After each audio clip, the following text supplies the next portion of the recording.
everyone, this is Mal, RNY's journey. I'm so sorry this video is a few days late. Had kind of a busy weekend. I don't want to get into it per se. And then yesterday we had a snow day, and so we got buried in a little bit, so I spent some time outside with my little girl, and had to unbury us, unfortunately. So today I'm at work, as you see, and so I figured I'd hurry up and get this video done while I was on break real quick. So we'll start with the stats. I had my RNY surgery on December 18th at Faxton Hospital in Utica, New York with Dr. Graber. If anybody is from Northern New York, I would totally suggest him. He did a fantastic job. His office was awesome, very well organized. Great surgery center. I actually have a follow-up appointment with him a week from today. So, I feel all is good, but we'll see what he has to say. Start weight 273.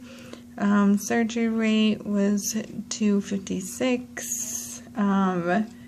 Current weight when I weighed in on Friday, today is actually Tuesday, is 236.6. So that was 3.6 loss per week and a total of 36.4 pounds. Like it. So this is actually my week 3 update. So a few things that I wanted to talk about in today's video was head hunger. So now it's more just being around regular food and not particularly being hungry, but just very much enjoying the smells and rationalizing to myself why that's not a good choice. I know it's something that we will struggle with along the way, and I think for the most part, anytime that stuff comes up, I just, try to drink more of my water or try to find something different to do, because then on the flip side of that, on Saturday I was so busy that I forgot to even eat lunch, which I know per my surgery center is a no-no. So, I know it can go both ways, and I'm very early on, so I just need to find my way to handle it. Let's see here.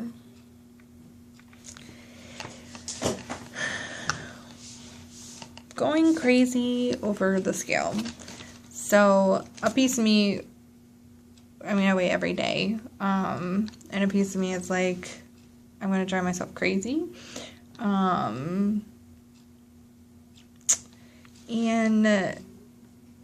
But then I know on the other hand, I think it helps keep me accountable.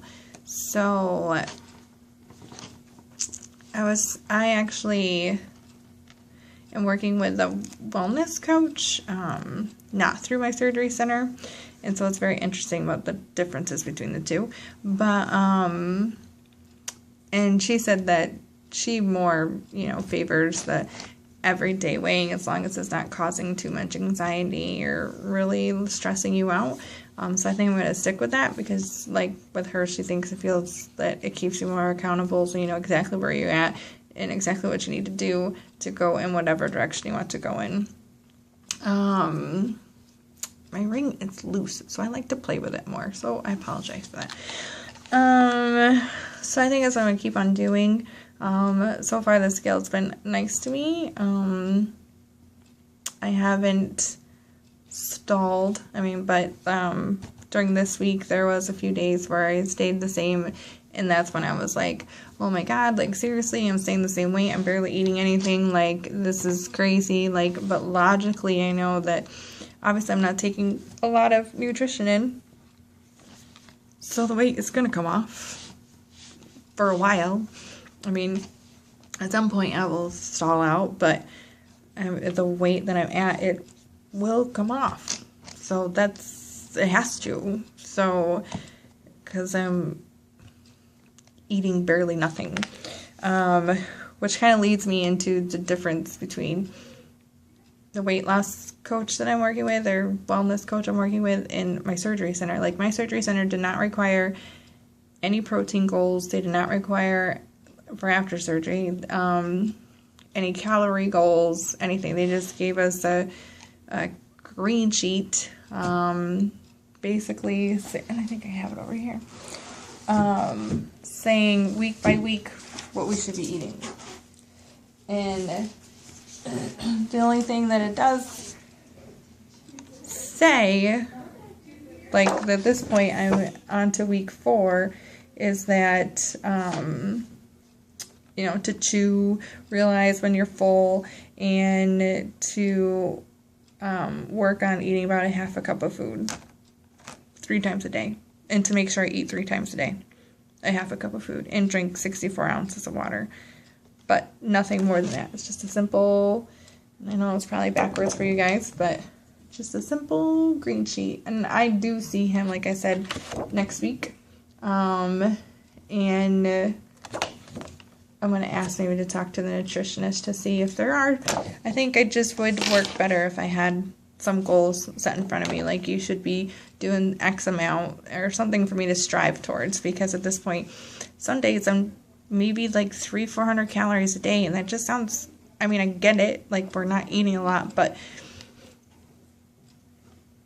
and for my surgery center, after, so going into week 3, they no longer want us on protein shakes because they don't want any of our nutrition coming from liquid. They only want it coming from actual food, which I get because they want you to feel that full feeling, and you'll feel that feeling longer if it's actual solid food, but I just feel like that's early in the process, so I don't even have that to help me get to higher protein intake. So that's kind of a small dilemma I have, and I feel I'm going to address it with him when I see him next week, or at least maybe hopefully talk to the nutritionist and see what she has to say. So I want to listen to my surgery center, and he's a very good doctor, and the center is a very good center, and I've gotten tons of feedback from people who have gone there about how great it is. So I don't want to question his techniques, but I hear other people talk about protein goals and calorie goals, and I'm just going off on what I have. So I don't know what to think about that. And even on this green sheet, like this week, or let's go back here. So week 2, mashed potatoes. I ate them once, or maybe like that much, and was like, I'm not a big mashed potato fan, so it doesn't even matter to me. But I think that that's a good weight loss food. Or week 3, last week, I could have toast and crackers, and I'm, you know, haven't had any toast. I actually broke down and had a couple last night, which I was going to talk about in next week's video. But so this morning I got on the scale and I'm up 0.2. Could it be water weight? Could it be whatever? Yes, I guess. But I'm not going back to the crackers. And then this week I can start pasta. I haven't, but pasta. And I'm thinking, and I know prior to surgery I had to do sessions with this weight loss wellness coach that I'm working with now after surgery. And one of the big things she said for post-op, her main focus when she was working with me through those 5 to 10 sessions, I can't remember correctly now, was what my diet would look in the long term, like not right after surgery, but the long term, and what I'd get the most success with. And it was high protein, low carb. But on this green sheet that I have to follow, it has all these carbs on it. And so I'm just trying my best to stay away from it, and they don't want us veering from this green sheet, and so trying to find things to like make up for that, but just a little frustrating. So I would just like more input from my nutritionist to figure out what I need to do so that I can be the most successful, because that's what I want. Like, I went to this extreme to help me get to where I want to be, and I want to be the best that I can be. Oh my god, that sounded like a, yeah, anyway. So I want to do the best that I can, and so hopefully I can, you know, get the nutritionist email or number or something when I'm down there, and maybe get a little more direction, or maybe it's just my way of thinking that I work better with a plan and expectations and what I need to be doing, and if I can get something a little more structured, it'll just help me with this whole process.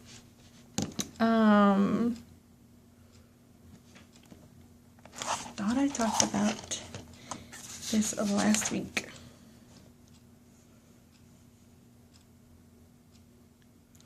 I did not. So I guess the one cheat that I had, which isn't even a very big cheat, was eating an omelet. It was 1 egg, and I added some sauteed onions, peppers, and mushrooms, like maybe like 5 pieces, little cheese on top.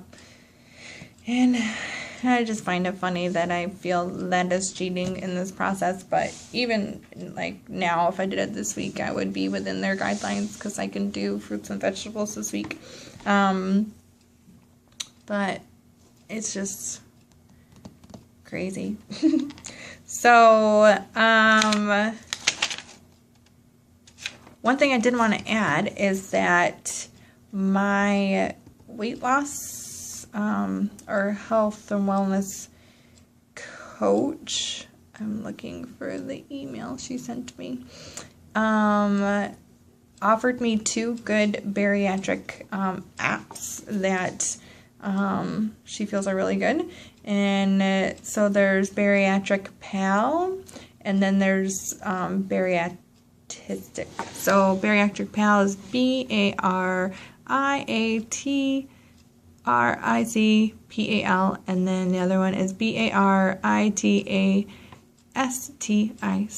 So I checked them out both. One looks more like a blogging type thing. That's the PAL. And the other one, it does look like you can do like stats and stuff. So my phone is all sorts of funky, so I haven't been able to download it on my phone. But I did look on it online, so maybe something you want to check out.